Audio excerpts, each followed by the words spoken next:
right. Welcome back to Only Listen to 90s Music. Stacy now is pulling up facts for some of these conversations that we're going to be having today. Yeah, it's a lot to dive into. Y'all been all right? Happy New Year, all that stuff. Let's jump right into this cat. Yeah. Let's get to it. Happy New Year. Happy New Year, everybody. Season greetings, all that. Y'all didn't look at the title of this. Y'all, we already know why y'all are here. We gonna spur you with the garnish. Hey. With no appetizers. We don't have there's no bread. We're just gonna get right into it. There's no bread. There's no appetizers. We got other music topics that we're gonna talk about, but this is We'll get to it. Who wants to talk? Who wants to start about what happened? And because unless you live under a rock, which is possible, it's possible. This is they're at 30-40 million. This is they're at 35 million. Yeah, that's crossover now. This ain't just black folks now. We ain't got enough black folks in this country. And that's starting to slow down from when it first came out. Exactly. So last week, comedian Katt Williams appeared on Shannon Sharpe's podcast, Club Shay Shay, to just, for an interview. Shannon has people on all the time. And Shannon asked Katt how he was doing. And Katt let him know for the next 3 hours exactly how he felt and what he was doing. It has been everywhere. It went from, I think that morning, I guess when it released, I think when I got up that day, I saw people kind of being like, man, Katt Williams is on one. And I'm like, what happened? And then I Google Katt Williams. And then I see that he had done an interview. And I'm like, it's 3 hours long. So I think I text Big Sip and I was like, hey, the internet going crazy over some Katt Williams interview, on Club Shay Shay. I don't know what happened. I don't know what's going on. And then I watched it. And let me tell you something. It was 3 hours that I was entertained. I was intrigued. I laughed, I cried. There were just so many things that happened. So many gems were dropped. Some names were called. Some names were named. Somebody was somebody got a threat to get punched in the stomach. And there may have also been a few lies, or I won't call them lies. Exaggerations, if you will. Paul Bunyan-esque. Yeah, a couple of exaggerations. A couple of some things where maybe have been slightly exaggerated. Some anecdotes, right? However, what I will say in regards to some of the things that I absolutely feel were exaggerated, I think you're skipping over the overall point of it, right? That's just it. So, let's go. Katt comes in and just starts talking about other comedians, but essentially what it seemed like he was trying to do was set the record straight about other comedians that had been on Club Shay Shay and had said things. And he was like, well, no, actually, this is what it was. But it kind of went from setting the record straight to chin checking folks and putting people in their place.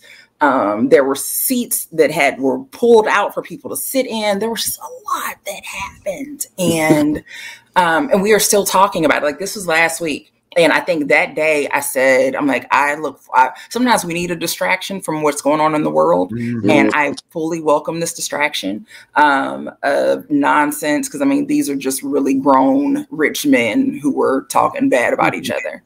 All of them are gainfully employed. None of them are hurting for a paycheck. Y'all got too much money. And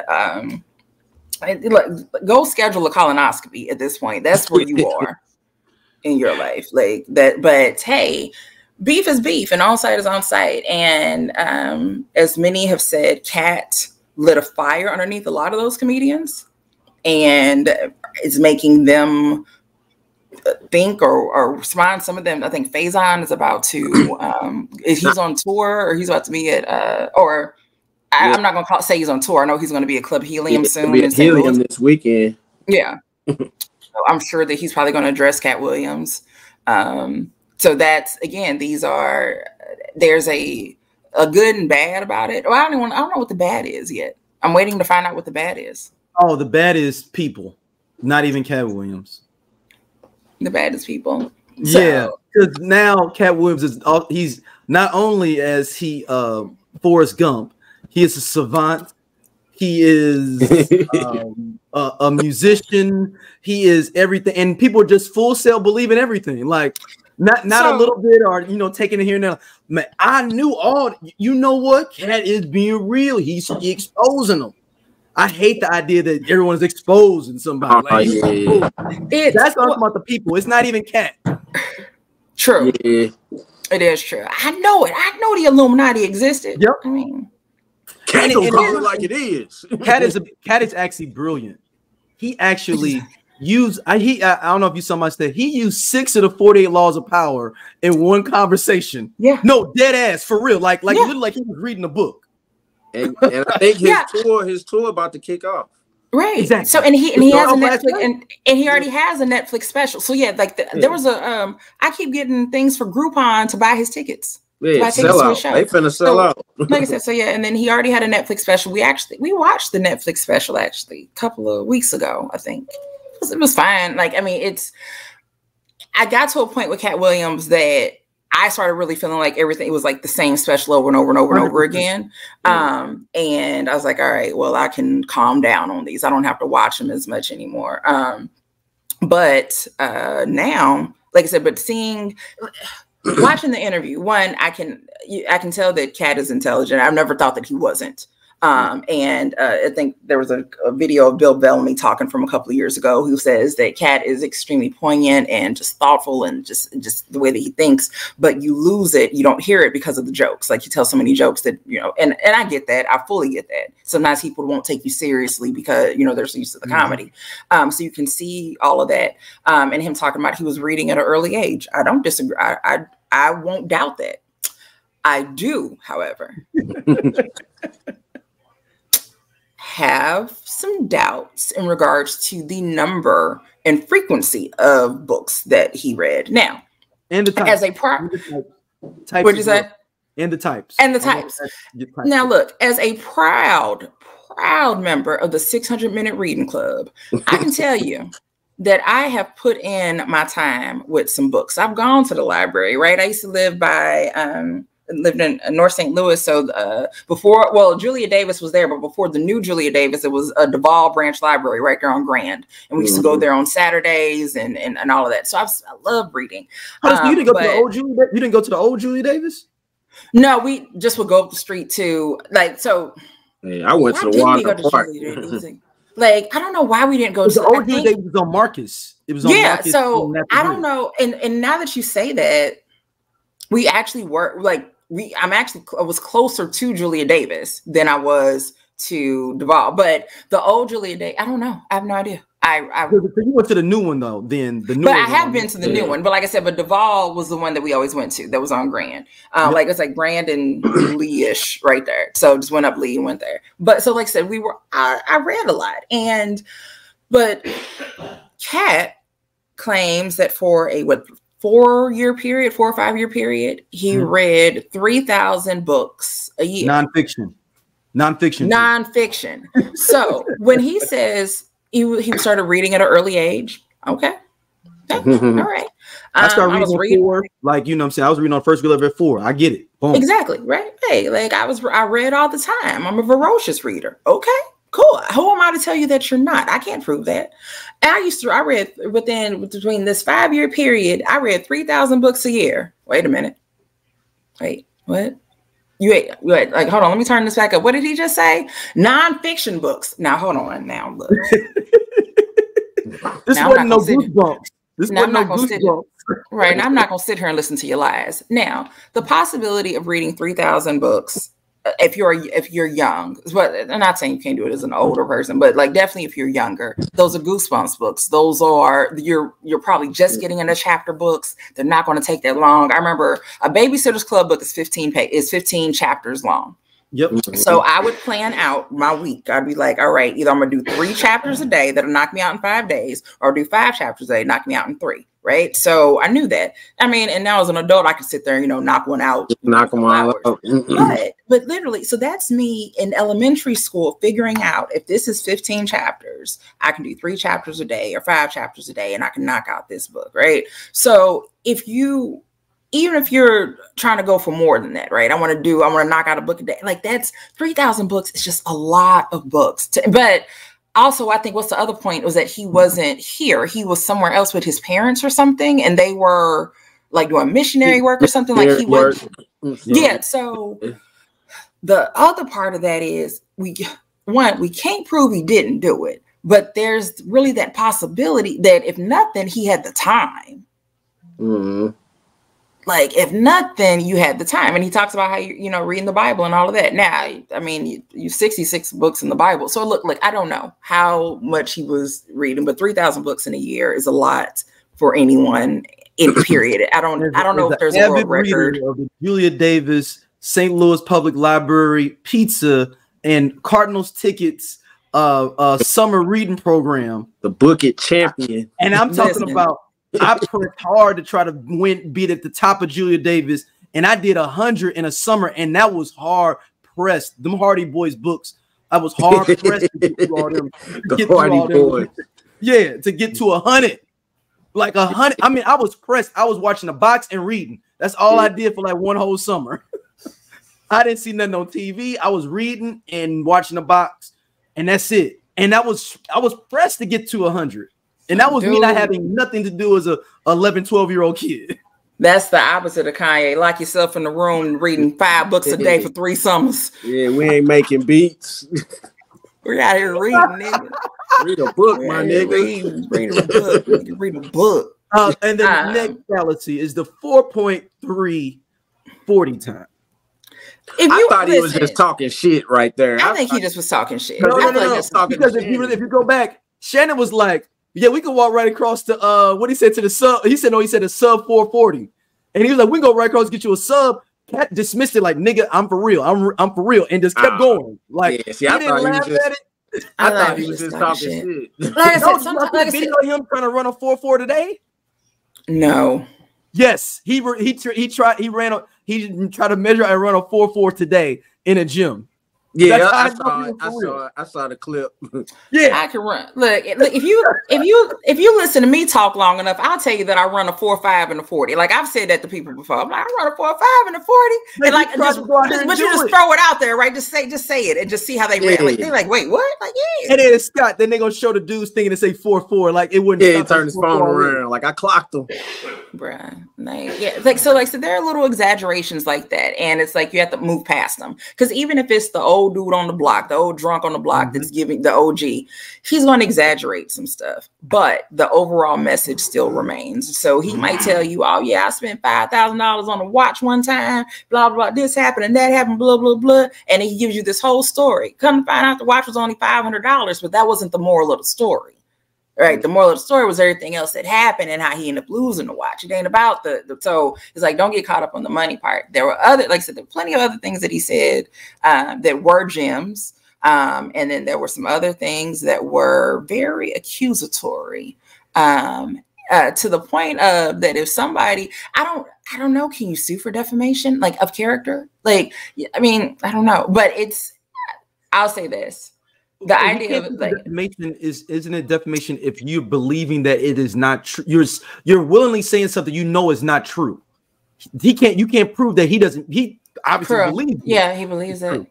It's defamation if I'm obviously saying something I know is not true to defame someone. That's what you give him defamation. Gotcha. So like with the Tasha K thing. Yeah, I was just thinking about that. It was proven to her that it was this wrong what she was saying, and she kept going.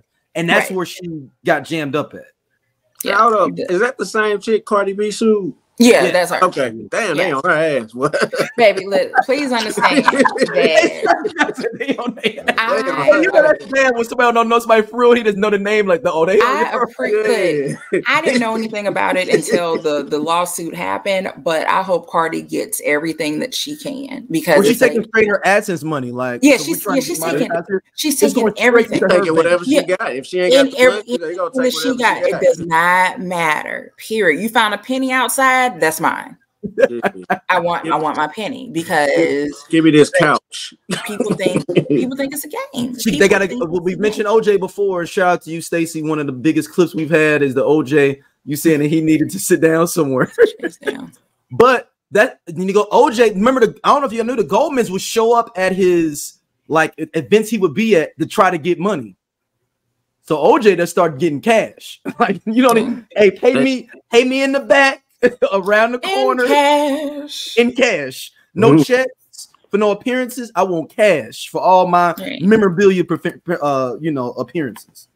Okay, so wait a minute. So some things that Katt wanted to clear up. One thing that he talked about was Ricky Smiley and the role in Friday After Next. So in Friday After Next, Katt Williams plays Money Mike, and Ricky Smiley plays like this Santa Claus character. Apparently, Ricky Smiley said that he was supposed to be the Santa. It was supposed to be Money Mike. He had auditioned for that. That's what he's supposed to be. But it was decided at the last minute that he wasn't going to get it, and he was going to be the Santa Claus. Katt Williams says, "No, you were never supposed to be Money Mike. Like, you just weren't. Like, you weren't supposed to be. Like, that was never what you were auditioning for. That wasn't it, etc." Cube comes out. Oh, and then also a couple other things he mentions in regards to Friday After Next are some of the writing that he did in regards to changing some of the lines in his in the script, or the scene with in the bathroom with him and with him and Terry Crews and all of that, and it was actually supposed to be an actual sexual assault scene, not just implied that there was something was going to happen, and they took it out. So Ice Cube has responded and stated, one, that yes, Ricky Smiley did audition or whatever, right? Everybody, people auditioned and everything, but essentially what he said was that no, Ricky auditioned to be like, he said everybody auditioned and they felt that Ricky would be a better Santa Claus. Like, that's essentially what he said. But there's also a part where Cube has said that, basically making it seem like Katt didn't help write shit. He was like, with any comedian or whatever, right, we let them help ad lib or let them get a couple of things off, and he said the rape part was never in there. And he said the part was never in there. He says the rape part was never in there. He was like, I don't even roll like that. He was like, but I wouldn't take anything out of a script. He's like, but he's like, if it was in there, then it would have stayed in there, but it was never in there. And I'm like, well, I don't know. Simply put, it had to be in there if they was in the bathroom and he was trying to get at him. he said that apparently the way that it's written is the way that it was always supposed to be, as far as it just being implied, or that it was supposed to happen. It was never supposed to actually be shown or anything. And the reality is that you're not going to show it on, like, very simply put, with Players Club, we know what happened to Ebony. We didn't see it. We didn't have to. Like, we didn't have to. We fully understood what happened. But what I'll say is this: just watching a lot of television and just even a lot of shows that have comedians who are able to do improv, right? There are so many shows that we watch every day that we have no idea that there's barely a script for, because the actors are just really that good at improv. Like, hell, Reno 911 is damn near all improv when you get done with it.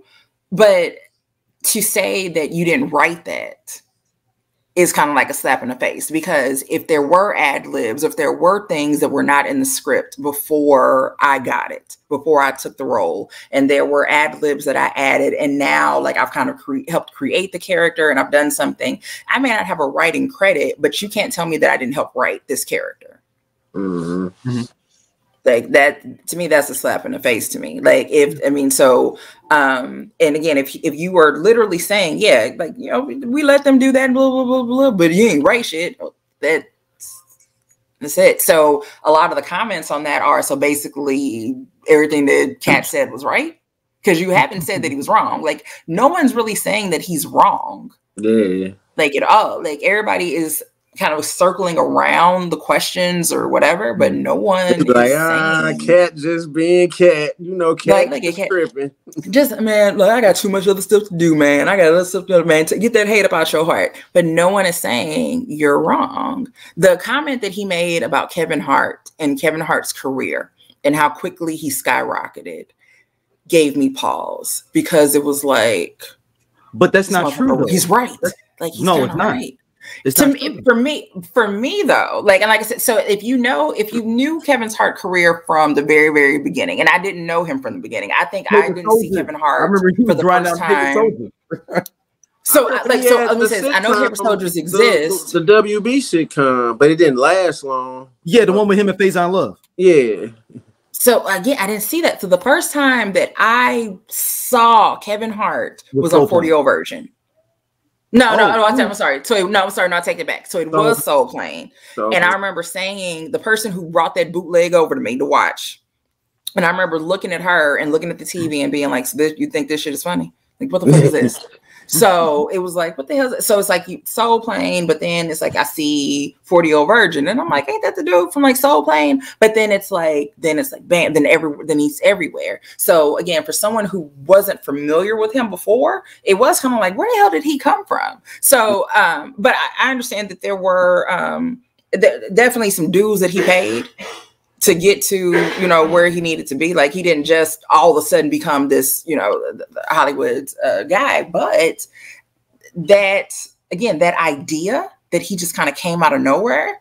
If I thought that, if it gave me a second to think about it, there's somebody else out there who really is thinking about it. Right. But I thought that was the biggest hater thing he did, was the Kevin Hart stuff.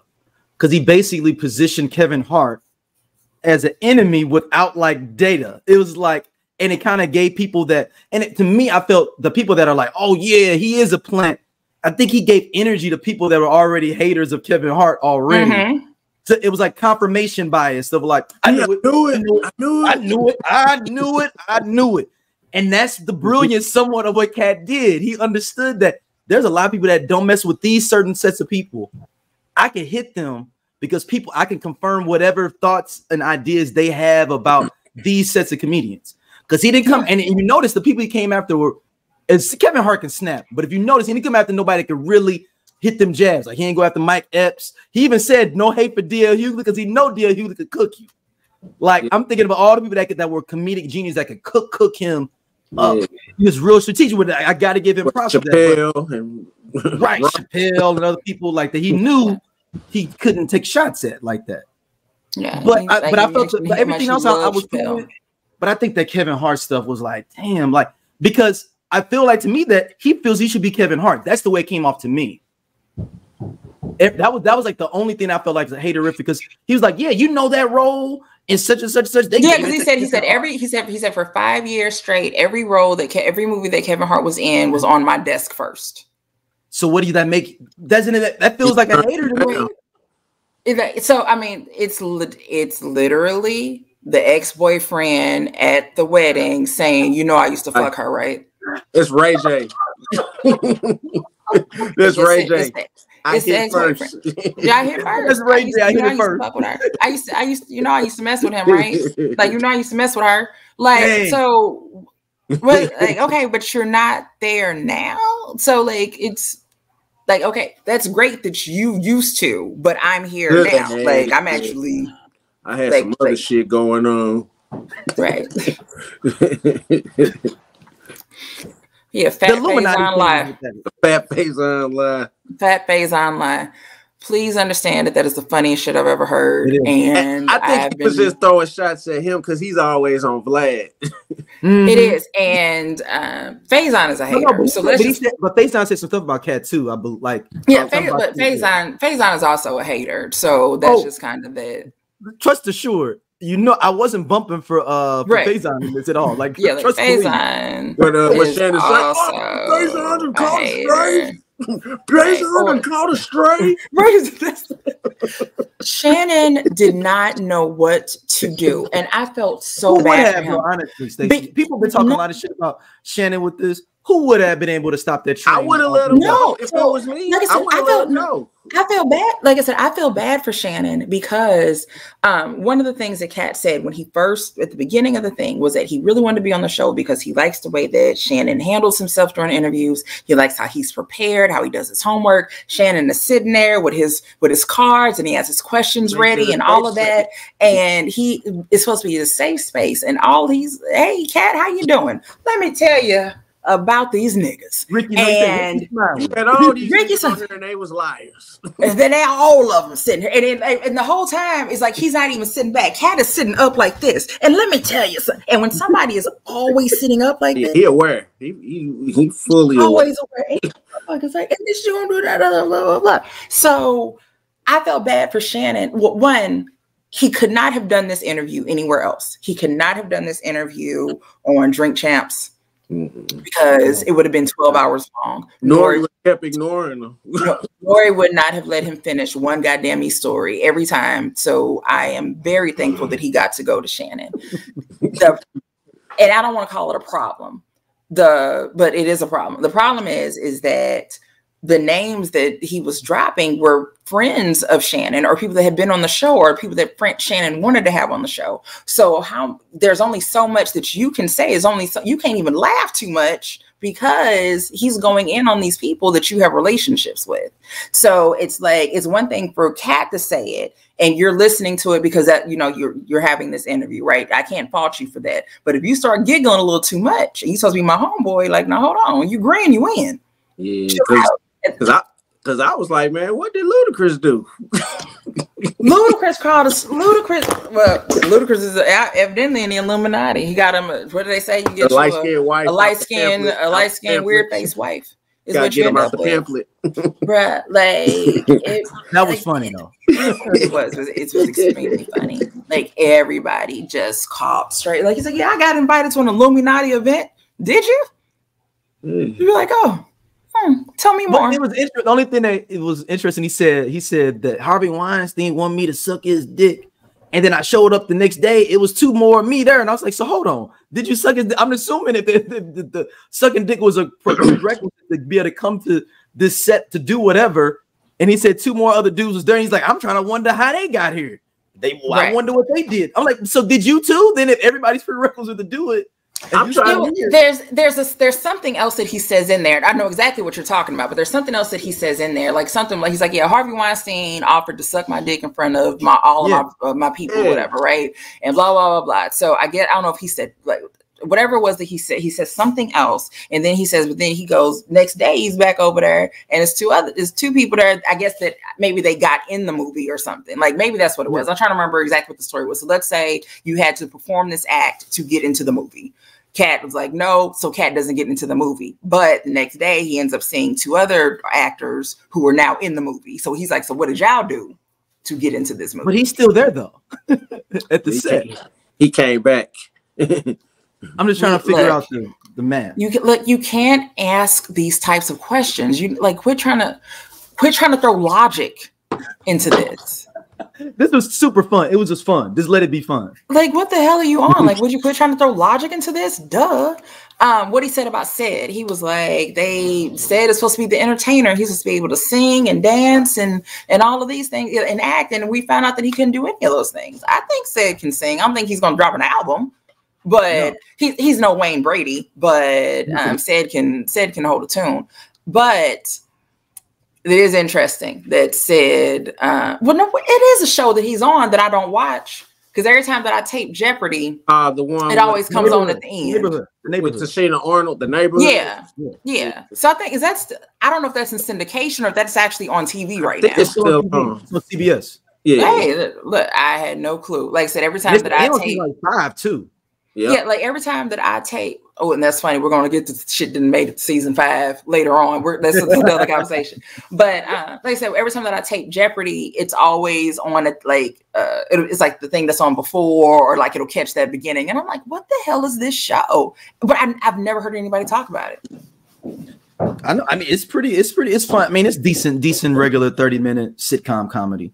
Yeah. Gotcha. But yeah, but that is a question. Like, it said, what he had, Johnson Family Vacation, but it said like really a leading man. And some people just aren't leading men. What about the cleaner? Remember he did that with the cleaner where he was looking like a spy? I don't even remember that. Like, no, maybe I do, but I don't remember it kind of, because I think I only seen it once.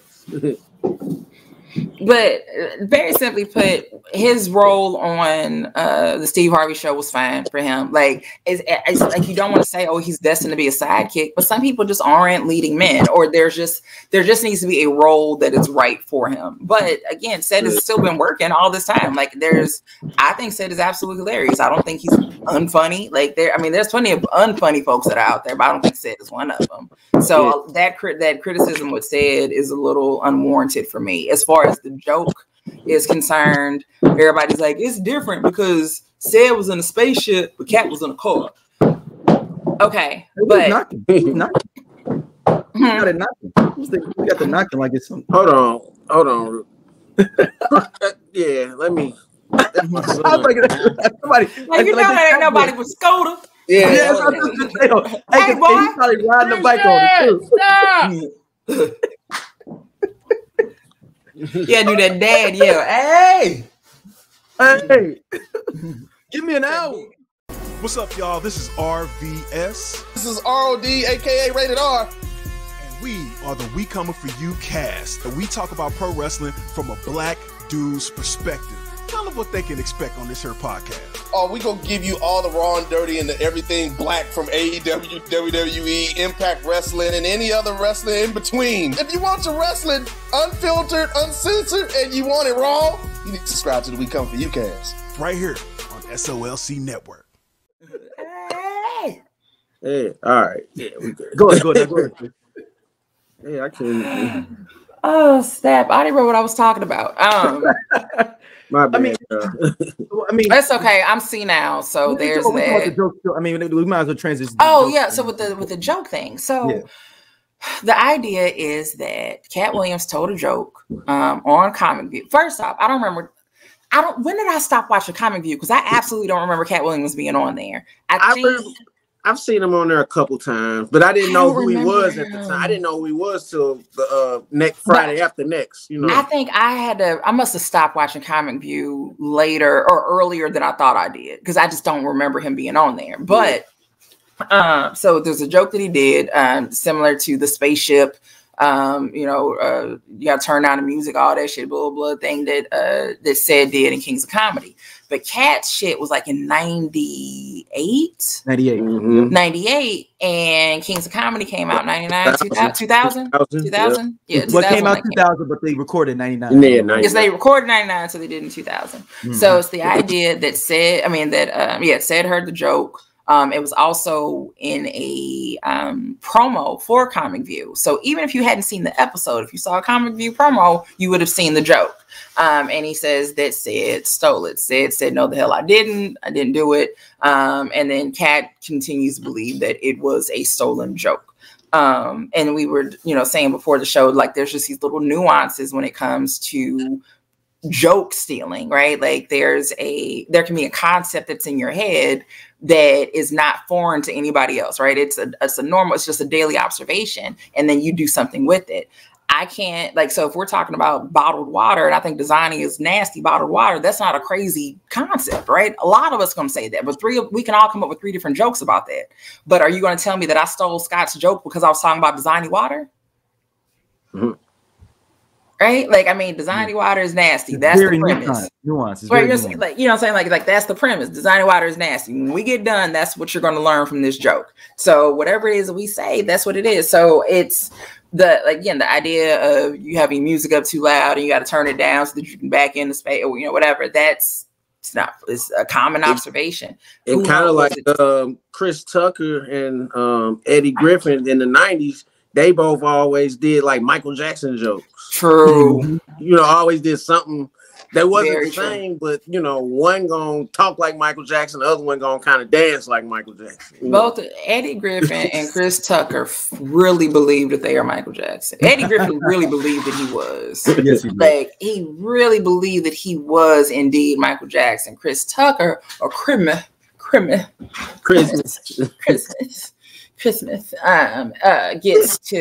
got to hang out with Mike. So there's that part of it. But yeah, Christmas. And then the fact that he said that Chris Tucker is Epstein Island. Yeah. That one went undercover.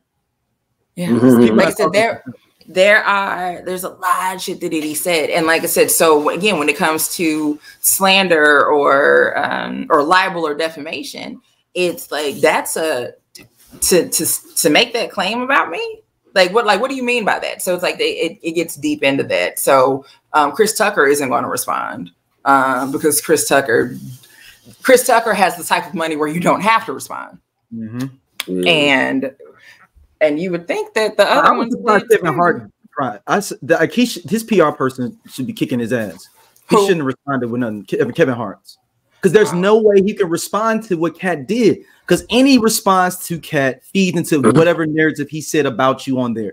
And he directly fed into what Katt was saying about you being a part of the industry. Because you're like, oh yeah, Katt, you need to simmer down, watch my trailer. That sounds like somebody that is a capitalistic like industry type person.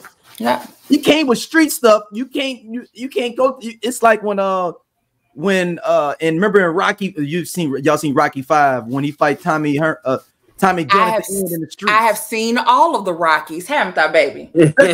Yep. So at the end, they fought in the street. That was a different fight with Tommy Gunn in the street. He took him to the street. That's a different fight. Kevin, you should. This what was the my dude that plays on Wonder Years? That was his manager. He's like, "Don't touch me, I'll sue." That's exactly what Kevin Hart said. Don't touch me, I'll sue. Like, you got yours off. He should not have responded. None of those big heavyweights should ever respond to that. It is no way you can win. You can't win. You can't. That's it. Unless you in the gutter. Like Faison Love can get in the gutter with him because it's in the gutter. You know what I'm saying? Yeah. Michael Blackson. Yeah. But said, don't say nothing. Kevin, I'm disappointed you said anything. 35 million views. And it's like, and the thing is, the YouTube shorts, and here's the thing, a lot of people have not watched the whole fucking video. People are watching 3 hours worth of clips. Or they'll be like, yeah, I did watch the interview. And I'm like, you watched all the interview. And somebody in the group said, was like, well, no, I didn't remember him saying nothing about Ludacris. He absolutely spoke about Ludacris. That's what I get for just watching the clips. Girl, it's 3 hours long. Because if you watch the whole thing, he'll shout out Earthquake as a comedian being funny. He just says he can't act because he can't read. That's exactly what he said. He said Earthquake can't act. You're like, Earthquake can't. He's like, he's funny, but then he goes back and later on he absolutely mentions that Earthquake is funny as fuck to him. That he is. He's like absolutely funny and just bam, bam, bam. Just said he's bad. Can't put him in movies. Yeah. So it's a lot was said. But then the other part is, again, there were things that he said as far as, so again, all these stories of comedians coming out and up and coming comedians or ones that are well established now saying that they were in a club one night and some beautiful woman walked up and handed them $1,000 and kind of find out that it was because Katt Williams was in the club. So that idea, his overall message of what he was saying, right, about him giving to people and making sure that people are fed and how many people he's taken on the road with him. That's real, period. Like, again, it's not him having to brag about it. Like we know about him paying for the Hollywood Walk of Fame star for Melba Moore, right? He's like, I didn't know her, but I knew what she had done and that's what I did. So his the philanthropy that he does, or just making sure that people are good is that. But to that point, he talks about gatekeepers.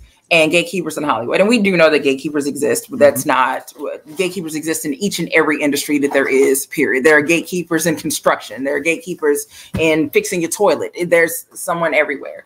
But he mentions, he's like, didn't Kevin Hart open up the door for Tiffany Haddish and this, that, and other, blah, blah, blah, blah.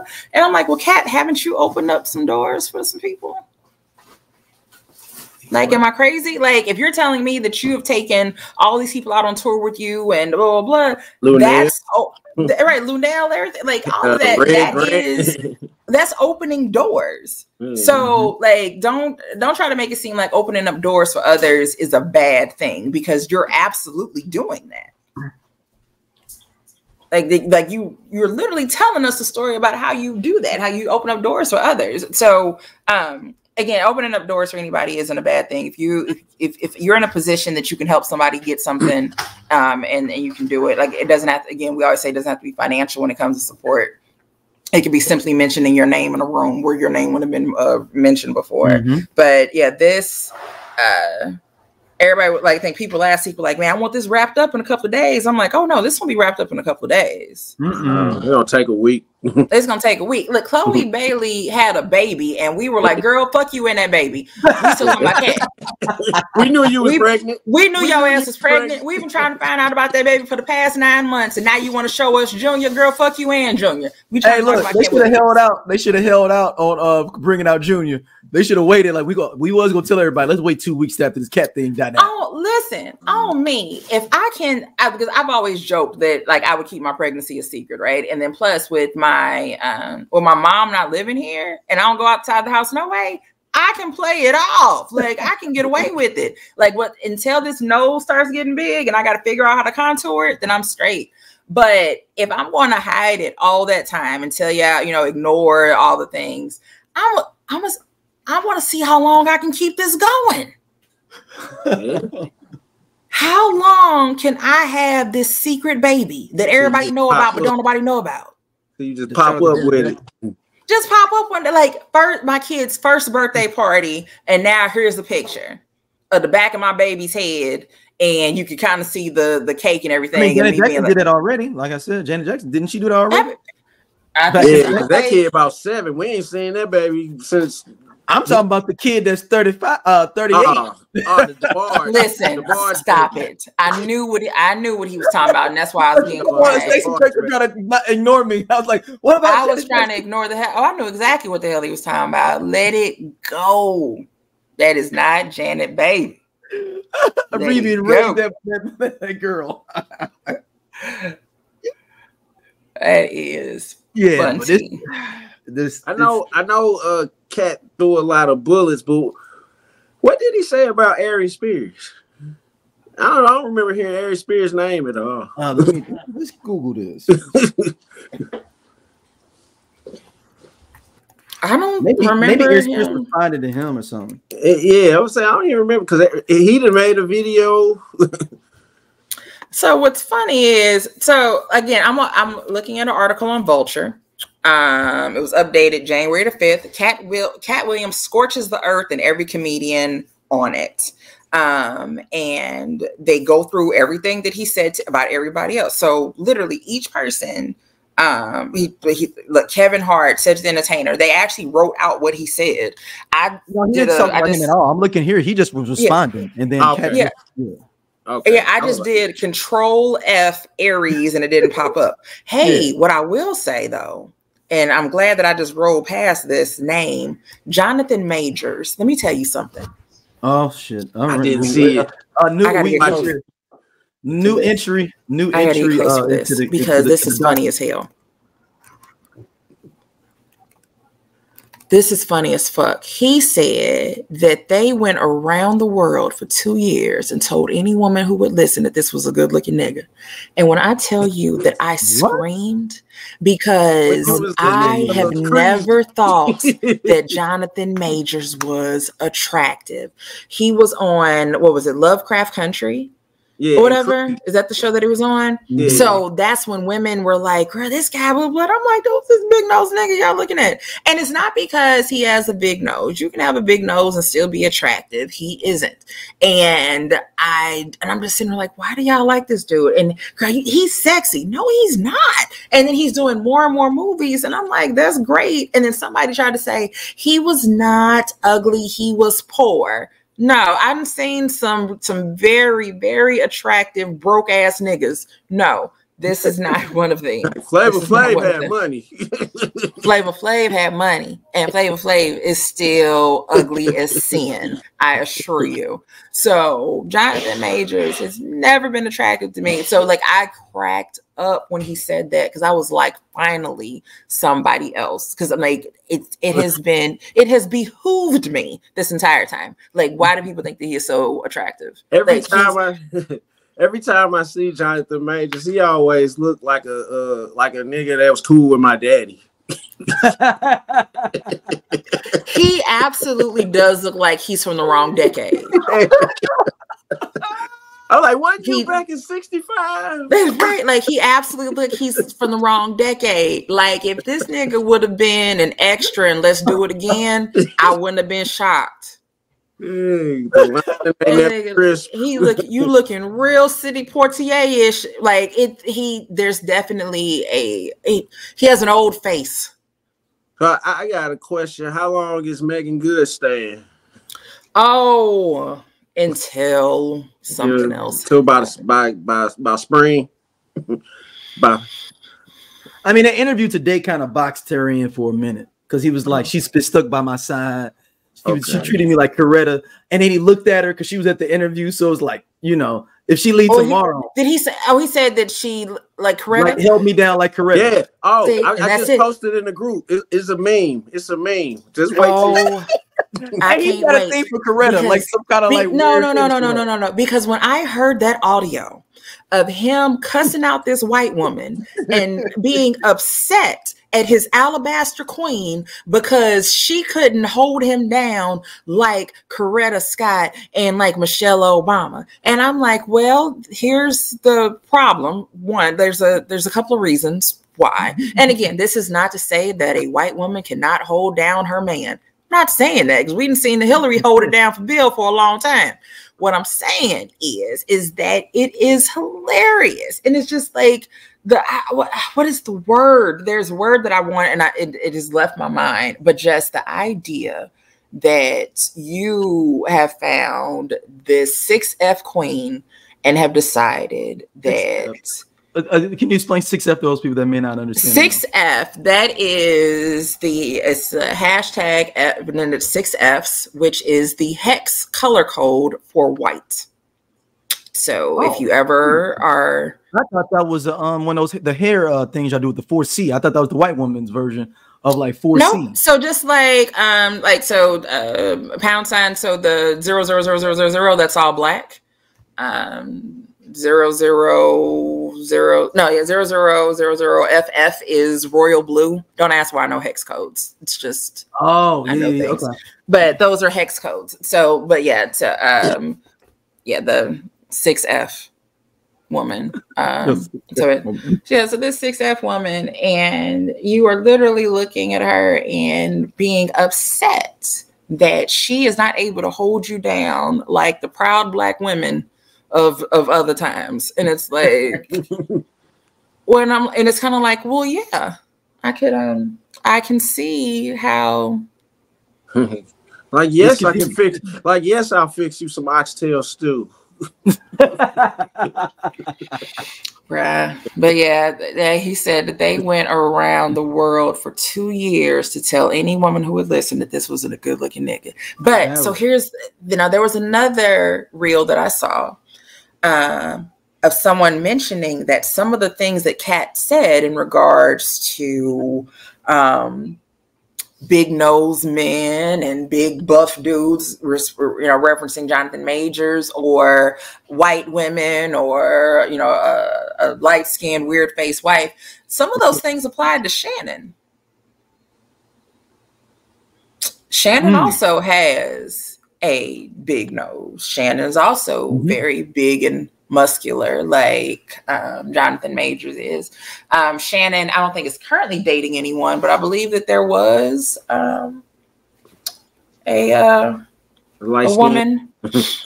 I mean, the kids are lighter kids, so I'm assuming that they're I believe there was a woman of a Caucasian persuasion that he was involved with. So, but that was just funny in itself. Like the fact that the girl in the reel was like, yeah, she's like, what happens when? And then there's a point where like so when Katt is like, he's like, so these big, like, when did y'all start liking big noses? He's like, so if this nigga is good looking, then every nigga is good looking. But he's not pointing at Shannon, but remember, he's already sitting up like this. Yes. So if I'm pointing like that, am I pointing at you? Shannon there at the cue goes, oh, stop. Come on now, Katt. I ain't gonna be able to have nobody else on this show, man. Hey, what he say? He's like, you gonna get Oprah next. That part. But shout out to you, Shannon. This is monumental. None of your other venues will be this big ever, even if you get Obama. Ever.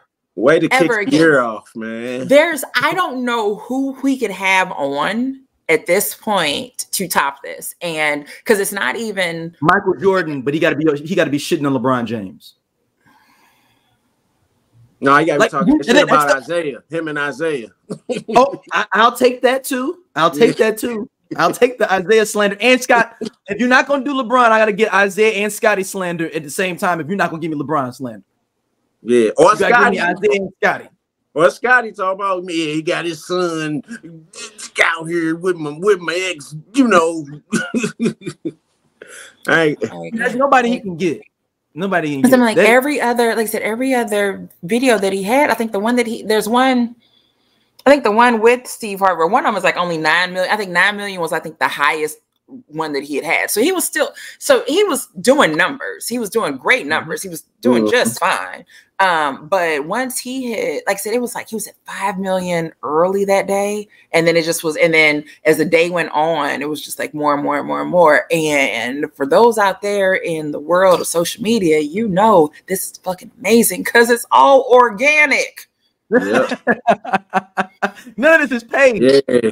Cam and none of this is pushing it literally everywhere. My supervisor, who is a 58-year-old Turkish man, he was like, "What is this Katt Williams thing? It's on my front of my YouTube page. Like it's not everywhere. Even. They're just pushing it to everyone. It's everywhere. It was on CNN. CNN talked about it. So it went from a small number of people. I ain't gonna say a small number of people. I mean, you have millions of views. So you have a subset of people who know about this podcast. A subset of people who know who Shannon Sharpe was, because there are people who knew who Shannon Sharpe was, but didn't know he had a podcast, didn't know that Club Shay Shay existed. So you have people who were just now for the first time hearing this damn podcast, people who knew Katt Williams, but then you hear, because me hearing Katt Williams is going to be on Shannon Sharpe. Okay. I'll watch it at some point. Yeah. But that, like I said, that morning, somebody posting and being like, Katt Williams is gone, like he is out there, and I'm like, wait, what happened to Katt Williams? Wait, what? Okay, well, I'm not doing nothing else for the rest of the day. I don't know if I predicted it mentally, but the way he took a picture with him and I promoted it on YouTube, and I was like, huh. And he's like, yeah, it'll be out tomorrow, and I was like, huh. I wonder how that's gonna go. That's gonna be an interesting conversation. But I didn't think it was gonna be this. But just looking at it, it was like, huh. I wonder what he got to say, because he don't. Usually he got something to say. Yeah. I mean, like I said, and then it's pretty much the exact same promo he does for anybody else. Like, here's a picture of us, interview coming out tomorrow, right? And again, based on who you're speaking with, determines if I want to listen to your interview. I love the news journalist Torre. I don't listen to every interview because I don't care about sometimes the people he's fucking talking to. But if it's somebody like R&B Money, like I love R&B. I like R&B Money. Yeah. I didn't listen to that episode. I can't do OG Genesis. I just opted out on even listening to that episode. I'm just not. It was actually a decent listen. I listened really, to it. I don't see how he's on there. I don't understand why he's even. They didn't have no R&B people. So that's okay. I was like, are we running out of? I didn't listen to it while I was working out. So, I was like, did we run out already? I was like, I could give them a list of some more R&B people they need to get on here if we had those two Guinnesses. I'm like, damn. That part. But man, we're gonna jump into one of the some cooler. I think that was a funny topic, but these are more of our wheelhouse of music. Rosto did the top 100 R&B songs of all time. We're not gonna go through all of them. I'm just gonna go for 25 on down. So we just gonna 25. Usher, You Don't Have to Call. 24. Alicia Keys, You Don't Know My Name. 23. Janet Jackson, All For You. 22. Sir, John Redcorn. Destiny's Child, Cater to You. Number 20, Michael Jackson, You Rock My World. Number 19, SZA, Snooze. Number 18, Solange, Cranes in the Sky. Number 17, He Wasn't Man Enough. Number 16, Pretty Wings. Number 15, Rock the Boat. Number 14, Love on Top. Oh, these are for the 21st century, y'all, too. So before y'all get mad I was actually going to tell you that. I'm like, I said, so these actually are only for the 21st century, not of all time. 21st century. Because I can see somebody talking about where that Keith Sweat song at. I already saw somebody in the comments. It hit me while I was going through it, and somebody would be saying, "What about Keith Sweat? How deep is your love?" Where that baby face at? Y'all ain't got no Atlantic Star. I don't see no Atlantic Star on there. No Midnight Star. You mean to tell me Peebo ain't make it? So that's what you gotta. No SOS band. Like we had no SOS band. Ain't one damn Isley Brothers song on there. Fuck around, it might be an Isley Brothers song. Actually, is there Isley should be on here? That's what I was going to say. I'm like, that's like, well, I'm being funny, but wait a minute, it should be one on there. It's not impossible. Beyonce Love on Top is 14. 13, Daniel Cesar and Her Best Part. Number 12, Frontin', Jay-Z. Number 11, Adorn, Miguel. Number 10, Brandy, Full Moon. Number 9, Erykah Badu, Bag Lady. Number 8, John Legend, Ordinary People. 7, Alicia Keys, Fallen. 6, Frank Ocean, Thinking About You.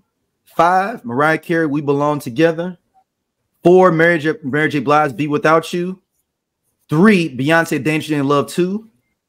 D'Angelo, number 2, Untitled, How Does It Feel? And number 1, Usher, Confessions, Part 2. What y'all think? So what I'll say is this. The overall list isn't bad. It does have good songs. I don't like the order. There are definitely some things that I don't think belong in the top 25. But should be on the list, but not necessarily the top 25.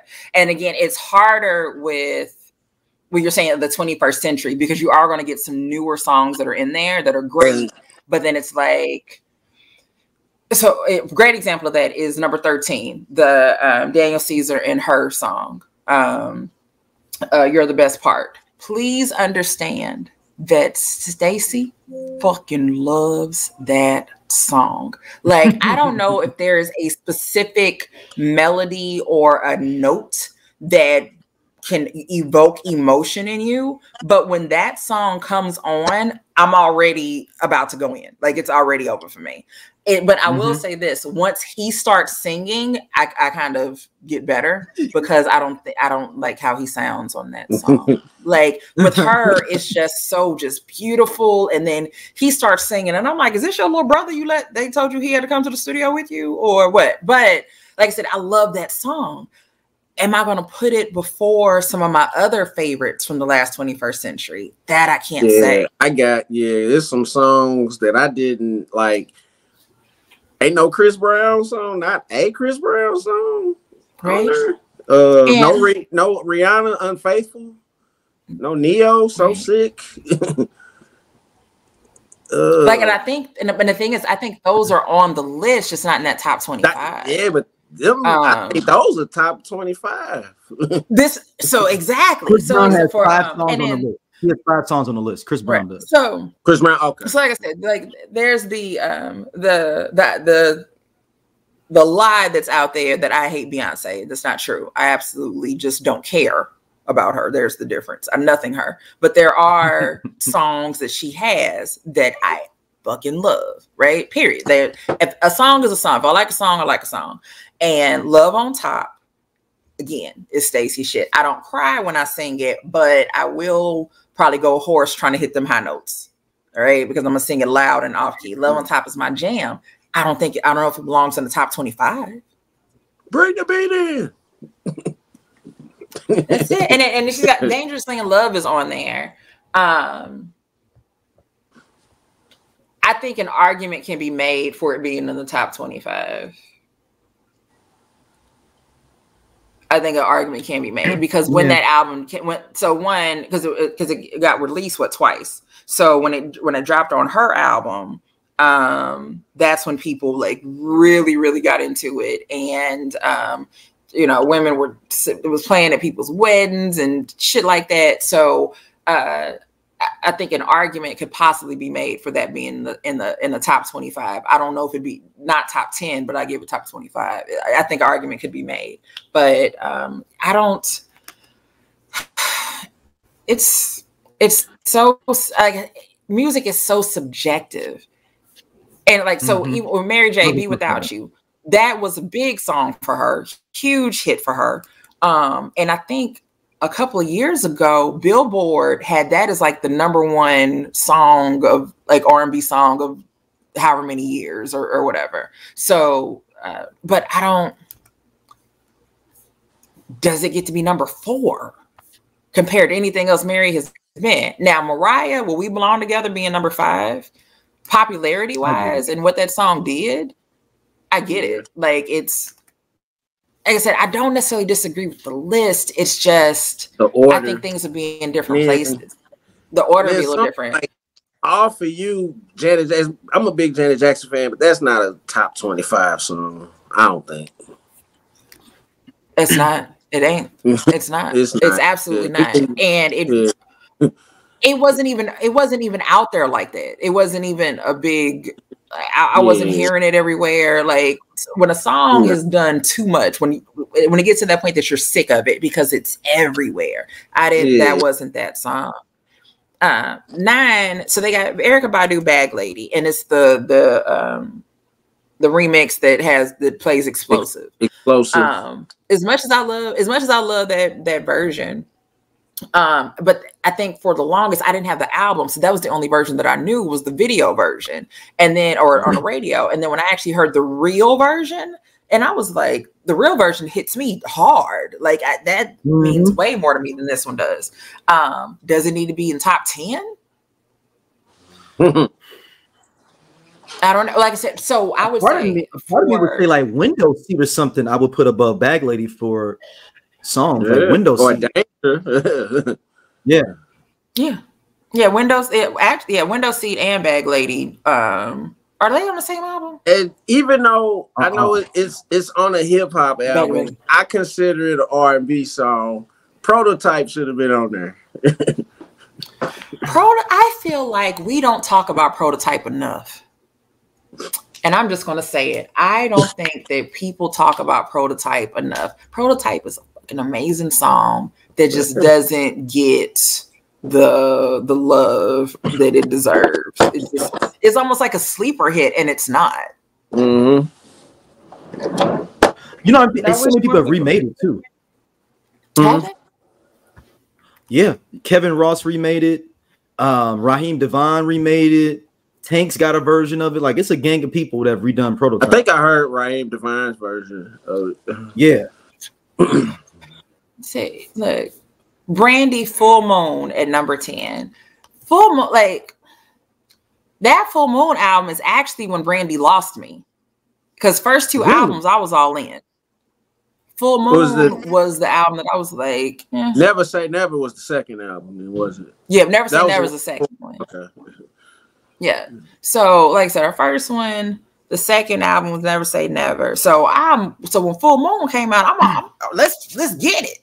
And I'm like, but there are some people who that album changed their lives. So, I mean, again, music is so subjective like this. So it's what makes this the top? Like, how did y'all decide what was the criteria? Like, I know that y'all weren't Angel. going off I mean, sales. that Never Say Never was my joint though. Like that album was. Yeah, Never Say Never is Monica and Brandy's albums. They're both of their second albums. That was what summer was it? Yeah, during our high school years. Yeah, that was me and my best friend Samantha. Summer '98, nigga. Listening to Misty Blue and Almost Doesn't Count. Mag, somebody must be son dumped us. Is the second Monica album got with Ghetto Symphony on there? Is that on that one? Yep. Yes. Yeah. Monica's second album is called The Boy Is Mine. But I don't get down on the first night. Yeah. but Angel of Mine is on there. Like I said, she did a remake of Misty Blue that's on there. It's really good. So damn, 98 was a good year for albums. 98 was a good ad. Take me back. These kids just don't know. Don't know shit. I realize there is no Isley Brothers on this list, and there is a reason why. I believe there's the outlawed person that is involved with that song that we have in our group that is outlawed. That is why I believe the Isley Brothers Contagious is not on there. Yeah, Contagious. That makes sense. Yeah, fair enough. Yeah, and I'm assuming that's what I'm assuming. I didn't read them say anything like that. I'm just going off of kind of where I would, if I was a writer of this, I'd be like, oh dang, I would, because we got to because none of his songs are on there, right? No, right. So and let's be for real, regardless of him being outlawed, without his charges, he would have 3 or 4 or 5 of them in this. Yeah, he'd have had several songs on there. So yes. So and you got to say featuring. It's not like you can just say Isley Brothers Contagious. You got to say featuring. Let's wrote it. Right. So they probably sat in the boardroom and was like, yeah, that's gotta go. We can't have said, nope, just don't even. We'll just And some of the other songs, he wrote a lot of them. So then you gotta even the other songs in the 2000s, you gotta say by the man that may not be spoken. That which was one of the issues with the group was that it's like, how do we do this? And it was just that the final decision of if it's something that he did by himself solo, we're not doing it. We cannot get rid of everything that he wrote. We love Fortunate. Right. Like, you know what I'm saying? Some things we just can't, like, we can't. So, but we actually haven't had any issues in a very, very long time. Like, it's usually a new line stepper. It's always somebody new. When I see it, I'm always like, you haven't been here long, huh?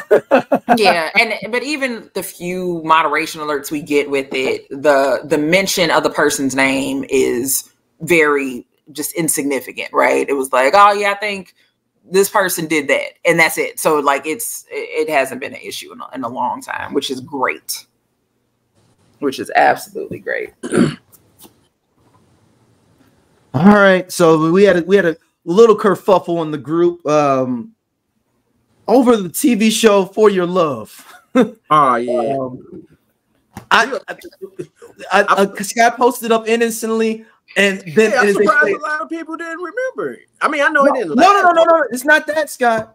It's the fight that broke out somewhere in the comment section. Oh, I ain't go there. I ain't go all the way there. Oh no.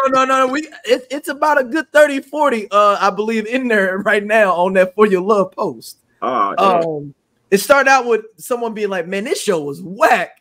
And then Stacy jumps in. I thought I was the only one. No. As I pull it up, unplug my phone. Your Katt Williams on. Get the post. Put your glasses on.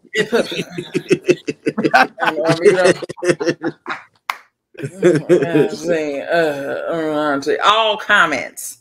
Scott posted it. He reposted something, right? And it talks about the show For Your Love. And his first line says, For Your Love, 98 to 2002, lasted 5 seasons. My comment said, 5 seasons? Really? Yeah, I thought it was maybe 2. Yeah, so someone said, exactly. How? I tried watching 1 episode and felt like they were overusing a laugh reel. And I said, who was watching this show? Like, I don't know. And then that question was answered because we found out that people have been watching this show. So the show For Your Love created by Yvette Lee Bowser, who also created Living Single, highlights 6 friends living in different phases of relationships, working to make it work while dealing with modern life. It starred Holly Robinson Peete, Tamala Jones, Adafe Blackman, James Leisure, D.W. Moffat, and Dee Dee Pfeiffer. You may be like, who the hell are these people? It doesn't matter, because we didn't know that this show was still on the air for as long as it was. If you saw a picture of the cast, you'd be like, oh, wait, I know some of these people look familiar. But 5 seasons. And for me, I'm like, that's 5 seasons. Y'all motherfuckers damn near y'all probably had 100 episodes. So you're possibly in syndication. You syndicated. It is in syndication. Yeah. So someone said this show was not good. It was a sleeper at its best and horrible at its worst. Somebody else liked it. Somebody else said, I'm Doja. They sleep. Yeah, we part of Just Posted Podcast, man. The best show on this network. Come on, check, girl. Seriously, man. Just Posted. It's just me and Doja sitting back talking about what the fuck going on in the world and the streets. We said labor of love. He said labor of love. I didn't say that shit. Shout out to, you know what I'm saying, everybody coming to watch, though, man. We really appreciate y'all. Holla at y'all later. Hey, man, this nigga just tall for no reason. Gone. And he do regular jobs. Don't forget that.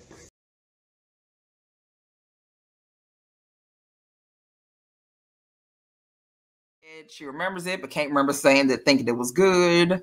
Oh, someone said, I remember this and hate that they left us with lingering questions.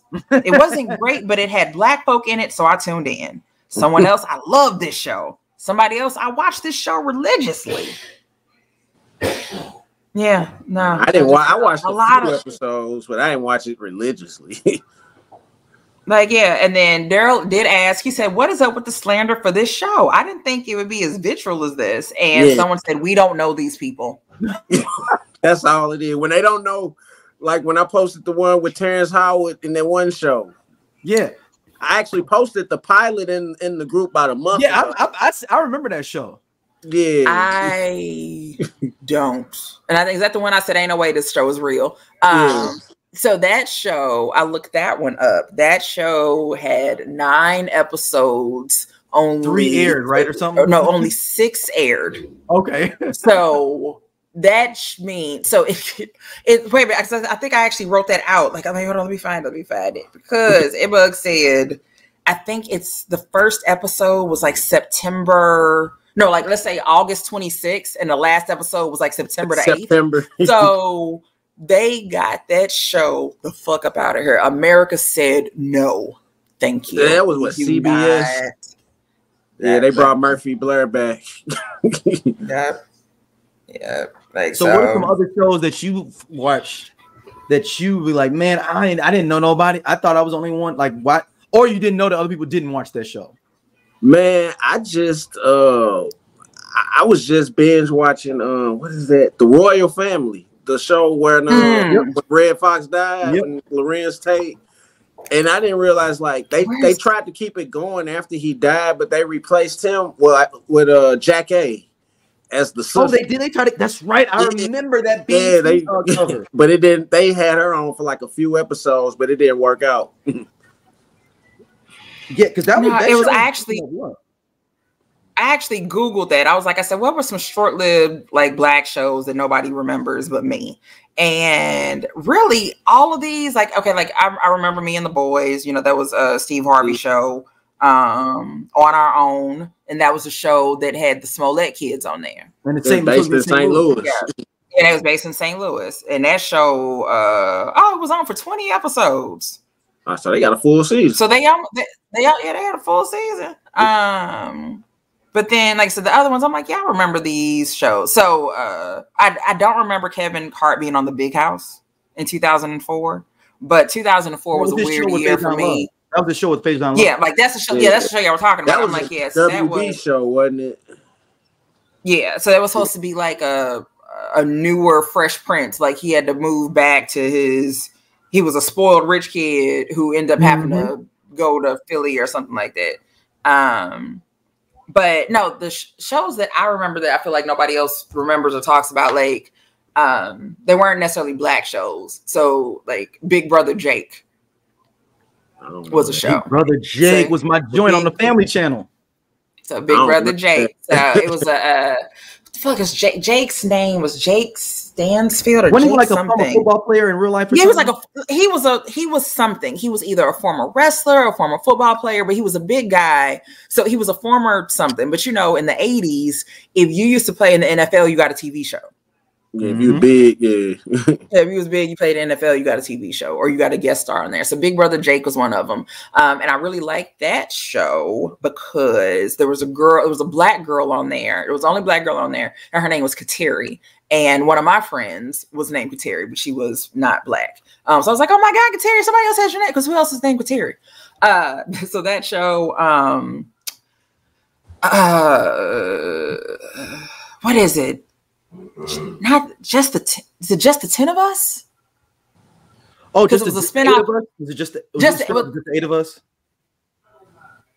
Or 8 is enough? Maybe no, 8 is enough was a show. Just the 10 of us, if I'm right, is actually a spin-off of might have been a spin-off of Growing Pains on accident. So because the dad on the show was a gym teacher. And he was the gym teacher from another show. But yeah, so it was the dad, his wife. Yeah, just the 10 of us. Yep. Yeah, they had like 5 daughters, however many sons or whatever, right? Blah, blah, blah, blah, blah. So it's 10 of them in the family. The daughters end up starting a singing group and would sneak out late at night, the 5 of them, and would go out and sing at nightclubs and stuff. So it's very, very sparklish, if you want. Yeah, it is a spin-off of Growing Pains. Yep, I'm reading through it here. So again, these are the random things. I missed it. Did you guys ever see You Take the Kids? No. With Nell Carter and the great Yasin Bey, aka Mos Def, is a teenager. Yeah, but do you remember the one? What's the dude from Sanford and Son? Dude that played the son. He had one with Kim Fields, was like, Baby, I'm Back. He done left. Baby, I'm Back. Baby, I'm Back. Oh, yeah. I love Baby, I'm Back. I just got hip to that like a couple years ago. Baby, I'm Back is my joint. I was like, oh, he ain't shit, man. No, he's not. The problem is, like, so as a kid, right? He legally counted. Hold on, Stacey. In that show, they legally counted him as dead in the premise, so that's why she was able to move on. They moved him up in the attic. And I was like, oh man. Yeah. So I was saying, as a kid, watching those shows on late night on Channel 11, I didn't understand syndication. I didn't know what that was. I thought they were live. These were live shows. So a lot of the shows that I watch now, I watched them as a kid, but then when I tell them the shows, people are like, well, wait, how old are you? So yes, I do watch WKRP in Cincinnati because it used to come on Channel 11. Mama's Family. Mama's Family. I'm watching that now on CMT. And that ended in like 86. And like, listen, who knew? You couldn't have told me that I was not watching brand new episodes of Mama's Family. I thought I was too. I thought I was watching brand new episodes. Before you go to sleep. Oh no, that was it. Mama's Family, and then it's time for bed. That was the last thing you got to do. Yep. If you were still on, like if you were still up when the news came on. Stay up and try to sneak up for Arsenio. Man. So I had my TV. So kids back in the day, you had to walk up to your TV and turn it on and off. So I had all these knobs and all of that, but I knew how to change like the brightness on the TV. So if my grandma was watching TV, like she's watching Mama's Family, I put it on my TV and I would turn it down so it'd be dark. So I would just hear what was like playing. And then I think finally one day, I think she caught me because I think she changed the channel. She changed the channel. Got up and then was like, wait a minute, what's that? And that's how I got caught. But I was a genius. You understand? I couldn't watch TV, but I could hear it. You could hear it. You can listen to it. It's like an audio book. It's like an audio book. There was another one I was trying to explain to somebody, South Central. Yes. Absolutely. And I was the world wasn't ready for South Central. No, it was that was too heavy for it was Rodney King just got beat up. We as black people, we couldn't take that at the time. South Central would be amazing right now on TV. Mm-hmm. Actually, South Central was a great premise, a great show. It needed 2 more years. Yeah, it only had 1 season. What do you mean 2 more years? I don't even know if it's a full season. I'm talking 2 more years. 8 episodes. I'm saying 2 more years before it came out. So it needed, I think, what was on Fox probably? It was on Fox. Yeah, something Fox, like that. Yep. So it needed a WB. Yeah. Or a UPN. Oh, that's what you mean by 2 years. Like, so it needed 2 more years. It was ahead of its time. It just came out. It was needed then. It's needed now, but it just was in the wrong time. So it should have came in with Wayans Brothers and Jamie Foxx and all them. Yeah. Yeah, absolutely. Because at least at that point, you're not the only Black show. So South Central is this blackety black show on Fox.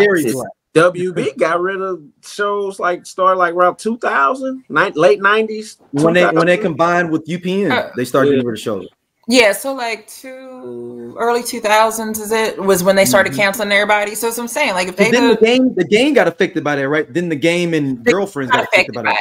So Girlfriends and the game tried because the WB or CW, whoever the hell it ended up being, I think it's CW now. CW wanted to get out of comedy and go into drama. So that's why the last episode of the game on CW is directed the way that it is. It's more like a drama than it is the comedy version, because they were trying to show we can do this. We can be a drama.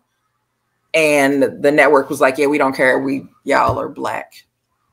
It sounded like with Girlfriend, because Girlfriends didn't have they just yeah, they didn't get a proper finale. It essentially it ended, but they didn't get a proper finale, and that sucks because especially with if they could have knocked out 2 more episodes, we could have wrapped it all up with a nice bow. Mm-hmm. We just need to see Joan walk down the aisle. That's it. We just need to see Joan walk down the aisle, and that's it. And Tracy Ellis Ross still single. That's it. Oh, real quick before I forget, and I hate to backtrack to Katt Williams. The highlight of this is, again, social media was in a frenzy, and social media managers make the world go round. I would like to direct your attention to Katt Williams stating that Cedric the Entertainer's specials were so bad you cannot find them on Netflix or Tubi. Okay, someone tweeted that clip. Tubi retweeted it and commented and tagged Netflix and said, "Looks like it's just me and you, babe." And Netflix replied back to them with the Nene meme of, "How did I get into this? Why am I in this?" Tubi must got some. Tubi be doing some crazy some funny tweets. Yeah, and so I will always tell people that social media managers make the world go round. When something like that happens on social media, it's all hands on deck. It's never just really one person doing it. There's like a team, because there's some things you have to get permission to reply to, especially if it's kind of not in alignment with your brand. But when you see those days where you see all of the big companies commenting, trust me, that whoever figured it out, hey, I need to get in on this, you got to get that approval, you can start commenting, and that's it. We went through that. Well, actually, I can say it now. When I was at WW, and there was something that Oprah had posted, and there were a lot of comments and things, and we was like, okay, crap, what do we do? Because essentially there's rules or regulations about who was supposed to post what and when was something supposed to get posted. Oprah posted something too quick, and it was like, oh shit, what do we do? What do we do? It's Oprah. We're we had somebody get Oprah's people on the phone, and how do because we're not gonna make her take it down, but now it's we weren't prepared for her to post that. We were supposed to post that on Friday. It is Monday afternoon. All right, so let's get to going. But there's a lot that goes into it. So shout out to all the social media managers that are out there who are fighting for your life on these streets on every platform. Fighting for your life. Because my wife's show explained to me about these Stanley Cups. I sure thought she was talking about the hockey trophy. I thought so too. I thought the Stanley Cup was something. I was like, why is all these women got the Stanley Cup? Everybody liking hockey now. That's what I was like, who's replicating the Stanley Cup and drinking out of it? The Stanley Cups are pure marketing genius. It's all about marketing, and PR rule the world. Like one day we'll have a long conversation.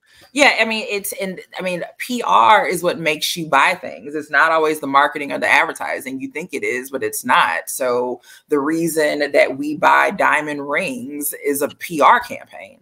Mm-hmm. That's it. Before De Beers said diamonds are forever, people weren't buying diamond engagement rings. That wasn't a thing.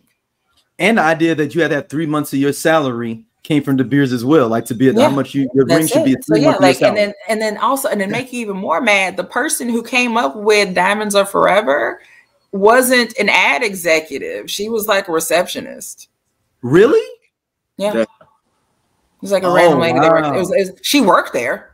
Right. She worked at the place. She worked at the agency, but she wasn't there. Or the fact that we eat scrambled eggs and bacon, eggs and bacon for breakfast is a PR campaign. Explain. That wasn't a thing. So, and now his name has left my mind and I can't think of it. If you Google the father of public relations, his name will pop up. I want to be, starts at the B. It's going to kill me. But either way, so when it comes to eggs and bacon, the pig farmers. Edward Bernays. Thank you. Bernays. Thank you. Like I had the Edward part, and then he was related to Freud and he loved to tell people that. But they were like distant cousins, but he loved to tell everybody. But that's my fam, though. Right, but that's my family. Uncle Freud is what I call him. Yeah. But so essentially with eggs and bacon, is that they were trying to sell more bacon. And the pig farmers needed to sell more bacon. So what do? You tell the world or tell the American people that bacon and eggs are part of a balanced breakfast every morning. And Stacey's favorite thing that I eat every day, or if I did eat every day, I would be eggs and bacon. Like I will always have eggs and bacon in my house. And this is growing up with it. So like I said, a lot of things that we do and have no idea where it came from are actually PR campaigns. Now it's a chicken wing shortage, and now you see is boneless wings.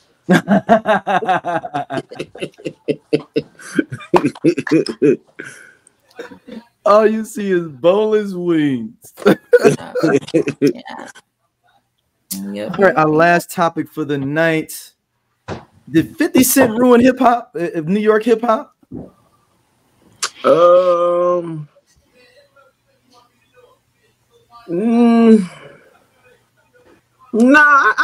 I ain't gonna put it all on 50. Cause he was riding with the West Coast with No, he was beefing with everybody. Huh? So hold on, I'm gonna read the article. Yeah, hold on, let me pull the actual post up that popped off. Because it was super interesting because it was like, I never thought of it in those terms. I mean, I always thought like, oh, well, because 50 was like kind of tearing down everybody and, all the back and forths and all that good stuff. But is it? I think just the... So the post is literally who killed New York. Yeah, hold on. Damn, why did I do that? The rise of the South. Yeah. Okay. Who killed New York hip hop? Was it 50 Cent, the radio stations, or the rise of Southern hip hop? There we go. That's the full question. And I said that New York rap ain't been shit since Snoop came in and knocked down the Twin Towers. I don't know. That's a really good question though. Like, I don't think it was 50 Cent per se who did it, but it could be just that rise of Southern hip hop or the rise of just finally other regions getting that recognition. New York, there's that fall off that was there. So like it was New York, right? That was it. And then the West Coast comes in. Mm-hmm. Right. So West Coast comes in, West Coast rules it. We can just say what 93 to Tupac died. 92. So okay, so all right, so 92 until 92 to about 96. Yeah, I guess you know what? I'll give the New York like one of them biggie years, like 95. I'll give New York 95. 94, okay. 95. I'll give it one of them years. Okay. And then they got it 96. Because I did this debate with somebody else, and we realized that the South has been running hip hop longer than the North has now at this point. Yeah. So if you say, let's say what rap started in the 50th year, so let's say 73. So they had it from 73 to 92. So 19 years straight up. New York had it. Right. The West Coast had it, let's say 94, 95. Let's give East Coast because of Biggie 96. Just give them an arbitrary year, 95, whichever year you want to give them. I give them 94. Then 97, 98. Do you give that? Is that still East Coast? 97, 98. Are we really dipping into Master P territory then? But then the rise of Puffy too. With I don't know what the. So okay, you know what? Let's go ahead and give New York 97 through 99. What was 97 through 99 out of New York? Jay, DMX. I mean, some of you like Jay, yeah. Okay, so Jay, okay. Jay, well, DMX, he said he mentioned Puffy, but I'm like, so yeah, so Jay, DMX, so they're coming up at that point. Yeah. And they was running. Yeah. I would argue 2000 is a kind of a give and take year, like how maybe it's a little bit of mixture. I would say the South ran everything since 2001. Yeah, I'm like I said, the South had something to say in 95. So and then Cash Money took over for the 99 and the 2000, and right before 2000 that, and then honestly, so 97, 98, that's Master P. That's No Limit. So 97, 98 is No Limit. No Limit in Jay, because you got Volume 2. Yeah, so and DMX too. You can't forget DMX. And DMX. So let's put them all in there, right? So and then that turns into a regional situation of it. Are we all listening to the same thing at this point? Because it gets to P is coming up, right? So down south is starting to come up. We're listening to that more and more. We probably getting some Houston in there. We're getting all of that. But at the same time, though, we have New York coming in. So Rough Riders. So the Rough Riders, the compilation album, what they came out with 98, 99, 99. Yeah. So that's about right. And then, like I said, Cash Money took over from that 99 into 2000, and then from there, it just kind of it's south because now you have Lil Jon. Lil Jon kicks in the door, and then Outkast is really like I said, right. So like I said, Dungeon Family, Outkast, like I said, like Outkast is still making music. So essentially, as far as like the radio waves are concerned, it's all down south music. Like I said, Outkast is still making great music, but Lil Jon has taken over the club. And once you have the strip club, then you now run the world. And what's funny is now that I think about that, like when it comes to like just New York songs, like what New York song do I want to hear in the strip club? None of them at all. Like I don't want to hear any song from New York in the strip club. What the fuck did they play up there? Big Pimpin'. All day. Only thing I give New York is the Too Short and Lil Kim off of Booty Call. The Call Me. Ooh, you call me. Yeah. Good. I don't like what I'm really sitting here thinking. I want to ask. I need to find me a 50-year-old dude from New York and ask him when you was in the club, when you was in the strip club, what songs did they play? What scenario coming on? They was playing. Was y'all in there playing? Let me find out. You saw Luke in the One More Chance video. Nigga, let me find out that these New York niggas was up in the strip club and shit, and hoes was dancing to Wu-Tang or some shit. To Ice Cream. The ice cream might have popped. But can I get her? Can I get her? Can I get her? Right. Niggas listen. They playing Can I Get in the Strip Club? That's for sure. You can get with this, or you can get with that, or you can get with that. Like, nah. That's Hey Poppy. Hey Poppy from Jay-Z. Big Pimpin', Hey Poppy. Yeah. Well, I need to know. I have questions. I want to know what y'all listen to in the strip club because if Southern rap is so lame and all that other shit, and them niggas don't be talking about shit, we can't even understand what they saying. What the fuck was y'all listening to in the strip club? Instrumentals? They were listening to R&B records. They listen to Keith Sweat. That's funny as fuck. That's funny as fuck. Girl, you did me wrong. Hold on, now I can't get that out of my head now that they listen to they listening to Make It Last Forever. Coming to the stage. Coming to the stage. you hear Nobody. You hear the beginning of Nobody. Every chick that come out to the stage got to slow dance. Every bitch that got to come out. Just like when Diamond came out to It Seems Like You're Ready, everybody got to do that slow dance every time she come out. They all have Keith Sweat songs. They come out the LSG. Niggas coming out the Guy. Yeah. They come out the Goodbye Love. I guess you knew and blew a good day. It's Aaron Hall night at the strip club.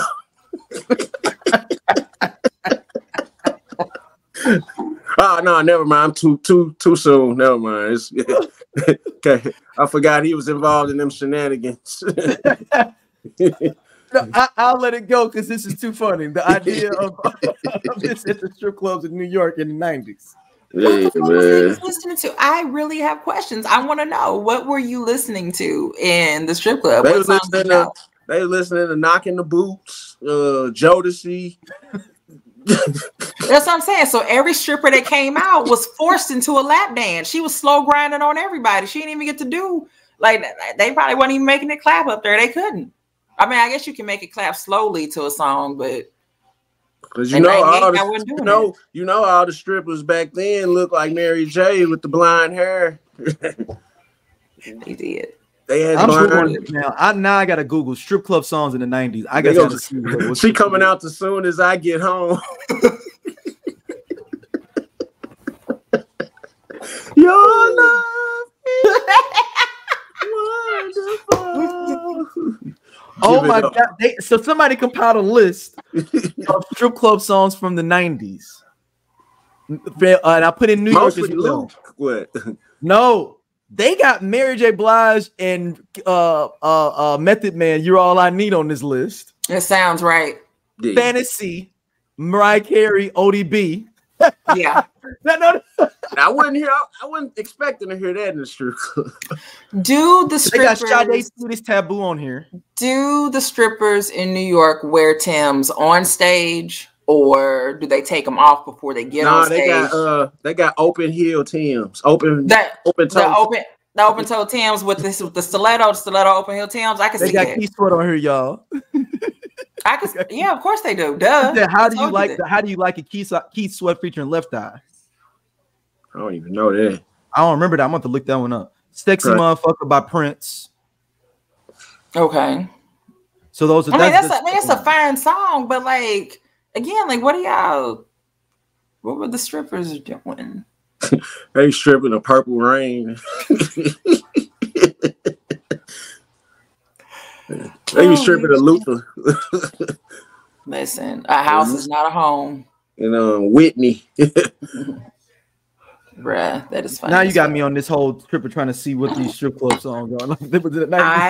These are questions that need answers because I'm fully invested at this point. What songs were they playing in the strip clubs in New York in the 90s?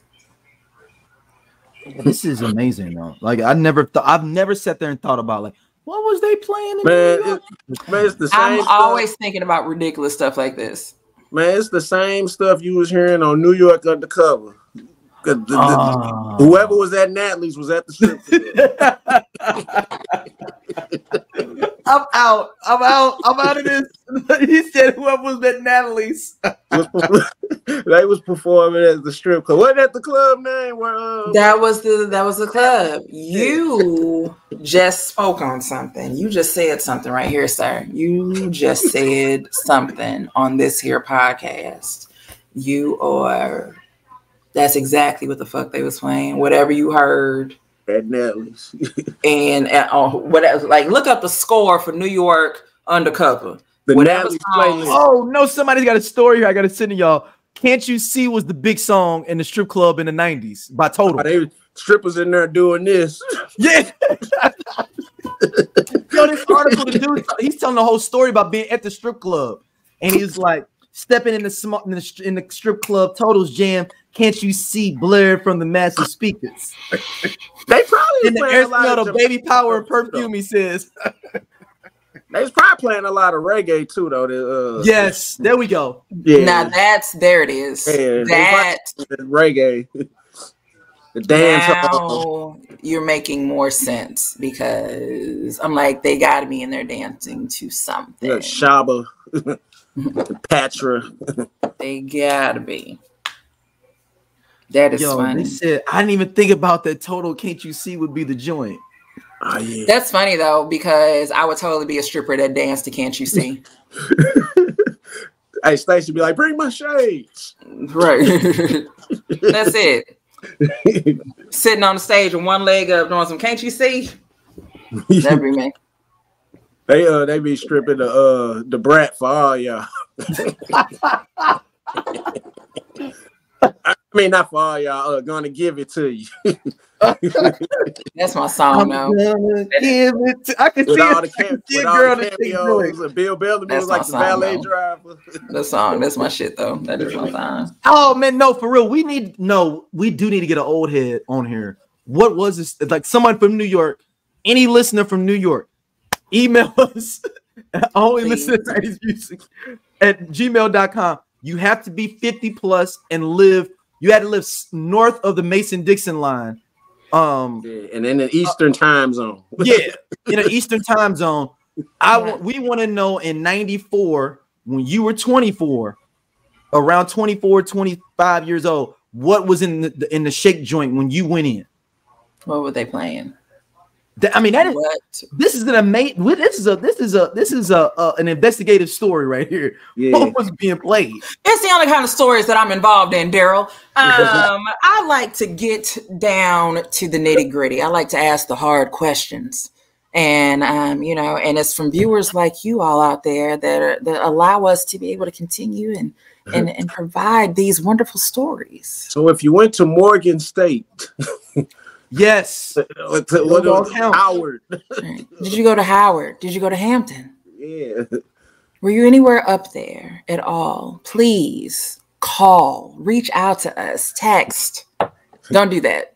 DM or something. Call, email, whatever. Whatever Daryl told you to do. That's how you get in touch with people. Was y'all really listening to Naughty by Nature in the strip club? Babe. What do you think they was listening to in the strip clubs in the 90s and like 94 in New York? Some Tretch. He said, some bullshit. Yeah. What'd you say, baby? He said he said some bullshit. You can't dance to that shit. So the Jungle Brothers. Please. Oh, somebody in the same article, TLC Red Light Special. See, slow jams. Dang, that's what we're saying. Like, I think that they were listening to that bullshit. So we are. They put Aaliyah Hot Like Fire was on here. This guy saying that he heard in the club. I can see it. You're making me hot, Tony Braxton. I walk out the club they played. Like, it's at the strip club, there is a level of decorum that needs to be followed. And if you DJs, man, are not going to play the right songs, then I am not staying here with you. Yeah, man. Because I can hear that at Snooks.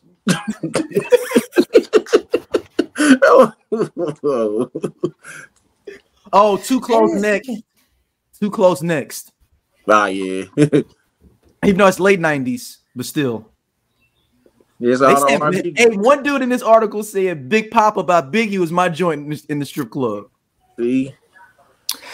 And the thing is, though, I actually could see that. I could see Big Papa getting played in the strip club.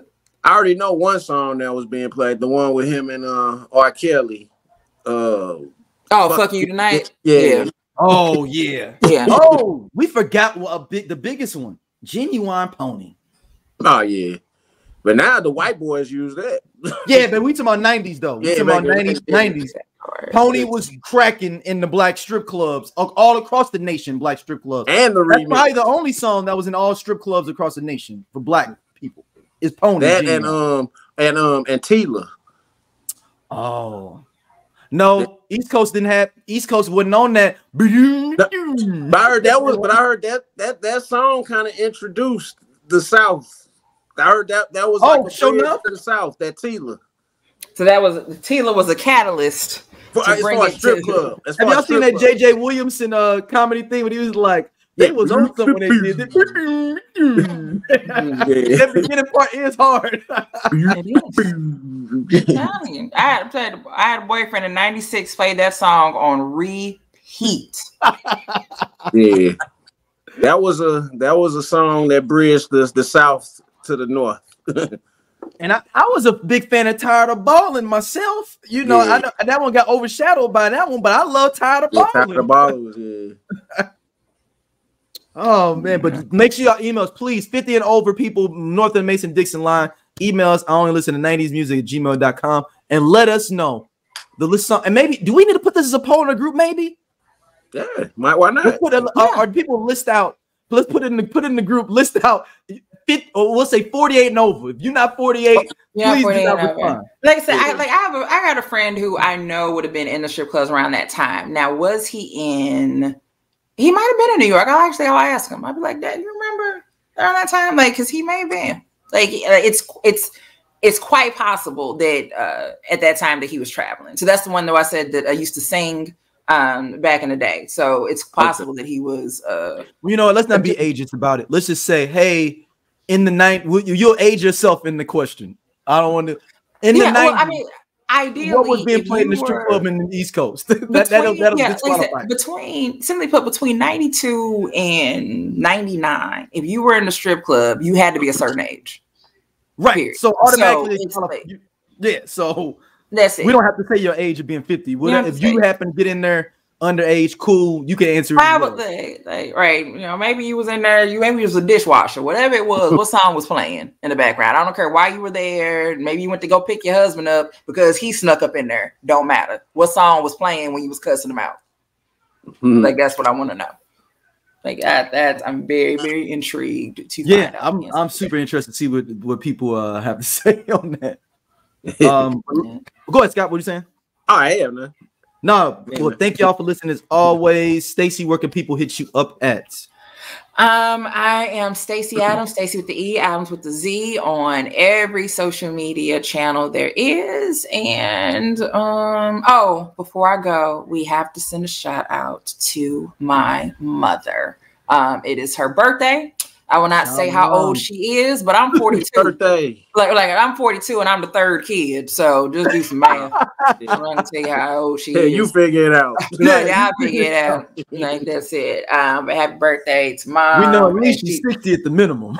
Right, at the minimum. And she literally just texted me and said, my husband just cashed at me. Now here's the thing, my mother's divorced twice. So who just cashed at her some money? So when Stacey talks about having husbands and getting alimony checks and all of that, just know that it's shout out to the senior citizens that know how to use Cash App. Oh, she know how to cash. She Cash App all day, every day. Send me $25 on that Cash App. You know you owe me some money, right? My Cash App is still the same. That's fine. Yeah, so again, so like I said, it's very funny. Again, her husband Cash Apped her. I want to know who Cash Apped her. Who Cash Apped? So when I be sitting here joking with y'all and be like, "Oh yeah, I'm waiting on my alimony check." Sometimes I don't be joking. It's the joke, but it ain't a joke. I might be waiting on the alimony check. Not anymore, though, baby. I'm not waiting on alimony checks anymore. Scott, where can people hit you up at, man? Hit me up everywhere, Cool Ass Scott. Oh man! So now, Stacey, you done sent me on this rabbit hole thing of now strip club music. Strip club music of the '90s. That wasn't Luke. That wasn't from Miami or Atlanta. So this is the playlist I found. This was just a playlist of strip club songs of the late '90s, early 2000s. Before we go, I just do want to read these out to y'all. I Wanna Rock, Luke. Super Freak featuring 2 Chainz, Jeezy. Look Back at Me, Trina featuring Killer Mike. Donk, Soulja Boy. Dance, Big Sean featuring Nicki Minaj. Round of Applause, Waka Flocka Flame featuring Drake. Make It Rain, Travis Porter. Give Me That, Webby. Ooh, yeah. Shake That Monkey, Eastside Boys and Lil Jon. Slob on My Knob. Ooh. But that didn't make it to the East Coast till later, right? Yeah, not to late 90s. Yeah, that wasn't even it came out in the 90s. That wasn't out then. Yeah, they wasn't. Shake Your Ass, Mystical. Back That Ass Up, obviously. Did Back That Ass Up, you think, make it to the East Coast? Or was already in the 2000s? Because they said 99 to the 2000s. Because that was heavy in MTV rotation. It had to, yeah. If it was on MTV. Yeah, it was in heavy rotation. Yeah, I think, yeah. If it was on MTV, it was everywhere. New York got it. Yeah. New York got it. Now they on TRL. Like now, because New York got it, and I'm sitting here thinking about that. What did Manny say? That when Jay hopped on the Ha remix, they were like, "Who the fuck is Jay?" Yeah, but that was before Back That Ass Up came out as a single. How was the first single off that album? How was the first single? So, I think to that point, Jay hopping on the Ha remix may have introduced people to Juvenile, and then Back That Ass came. I mean, basically, once Back That Ass came out, you couldn't ignore it. You can't ignore it right now. I like so the first Southern song to get to the strip club in the 90s is Juvenile, Back That Ass Up. Is that what we're saying? No, I wouldn't say Juvenile. Man, I can see some Luke getting up there though too. Well, you have Master P, Back That Ass, Back That Ass. I don't think New York was playing. But like I said, like where? Well, not on New York. Like where those songs? I think Luke might have made it to the East Coast. I think Luke made it to the Luke was everywhere. Yeah, Luke I absolutely think you're right about Luke. I absolutely believe that you are right when it comes to Luke. I feel like if they didn't know about Luke, we wouldn't have got Rex and Effects. Rum Shaker. Rum Shaker was played in the strip club. There you Rum know. Shaker was absolutely played in the strip club. Rum Shaker was absolutely played in the strip club. What was that other song? Ghost Town DJs. What was that song? Come baby, baby, come. K7. K7. I bet money they played that shit in New York. Yep. And that was a crossover song. So they's playing it in the white ones and the black strip club. Yeah. I think but Luke definitely was there. So they probably were playing a lot of Luke. Now, anything else? Don't know. Eventually, they probably got to. I don't know. I want to know what year did they finally play Freak Hoes in the club? I don't think they've ever played Freak Hoes in the club in New York, and that's just sad. It makes me sad.